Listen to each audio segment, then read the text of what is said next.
LeeLeyva at the Newkirk Public Library. And so, what motivated you to join the military? It's mainly because of my dad. My dad served the Second World War, so I thought it was my duty to serve too, even though he didn't want me to. But that was my main reason, was besides that I wanted a challenge. I needed a challenge for myself, because I didn't think living here in Newkirk all my life was no challenge. So that's one reason why I went in. Okay, so can you tell me a little bit about your time in basic training? It was hard. It was something I wasn't expecting. It was, I don't know, it was a lot of drill ceremonies, weapons training, a lot of sweat. I was stationed at Fort Campbell, Kentucky, which is on the state line of Kentucky and Tennessee. So every morning we marched from Kentucky into Tennessee, and they made sure we knew about that.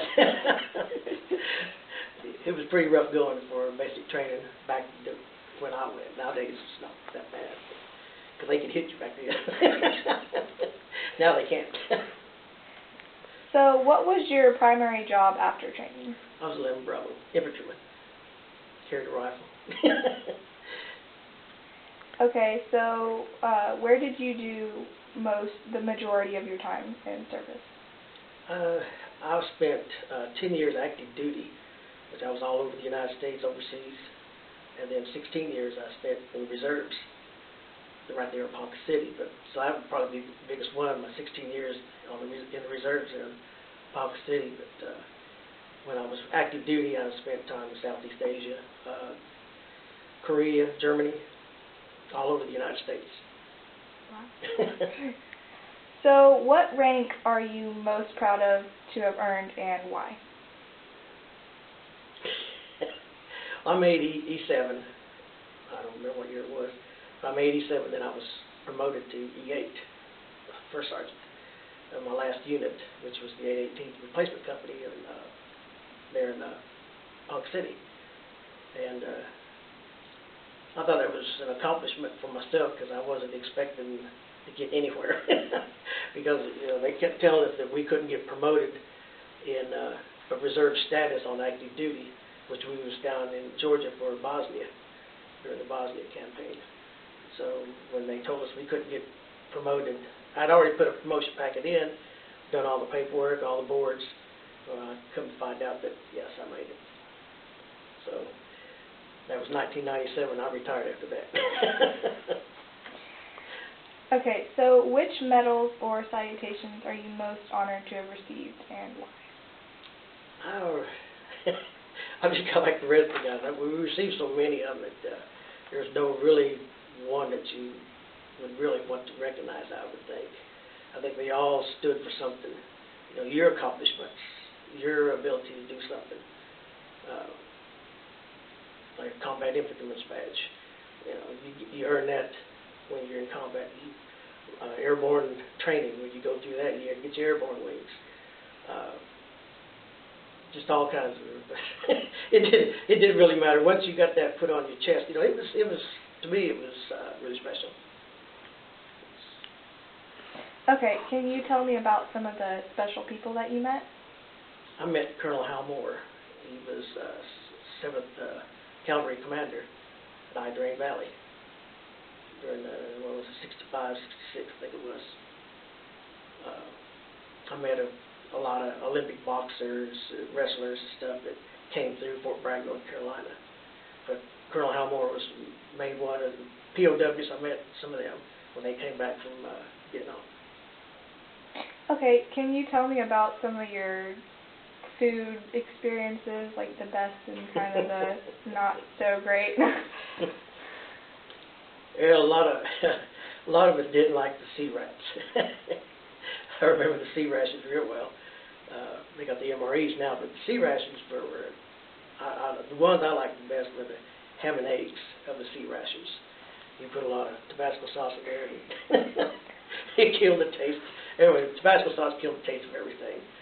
But it was, to me, I thought that was the best. And the worst was when I was stationed in the 2nd Infantry Division in Korea. Our mess cook hadn't fulfilled his duty.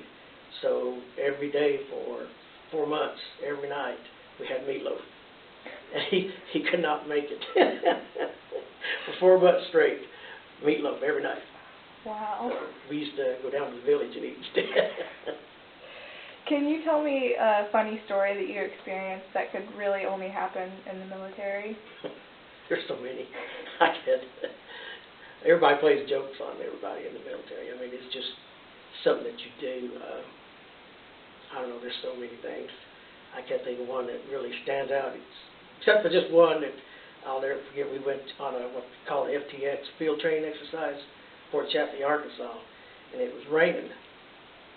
We got down there, and none of the people that went before us to set up tents had set up any equipment. And there's our PS NCO, Personnel Staff NCO, was typing out a sit report in the rain with a typewriter with paper in it. So he's sitting out there all by himself with a desk, typewriter, and it's raining so hard you couldn't even see 2 feet in front of you, and he's out there typing a report. Good. Yeah, he come up, and. Were you deployed overseas? If so, where and for what? I was deployed a couple of times. I was deployed to Southeast Asia. And then I went from Southeast Asia, came back home, went to Germany. I was stationed in Nuremberg, Germany. And then there I came back home, was home for about a year, year and a half. No, 3 years.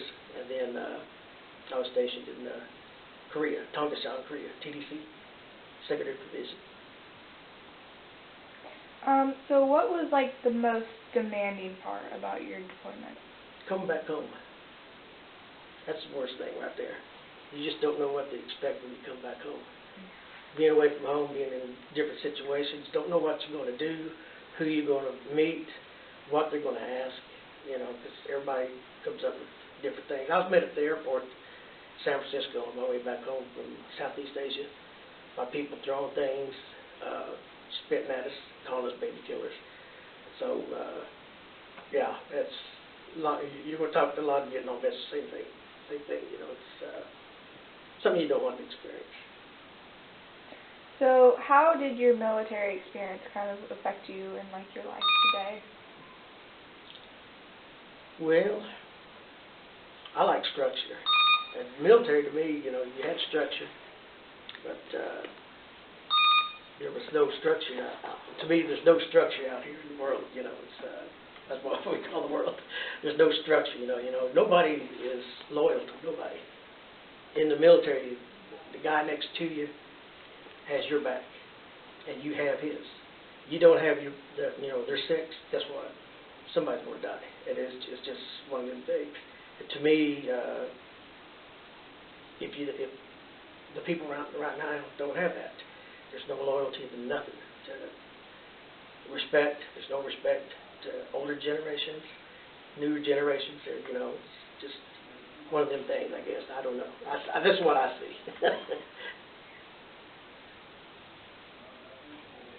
Oh, yeah, thank you for your service and all that you've done.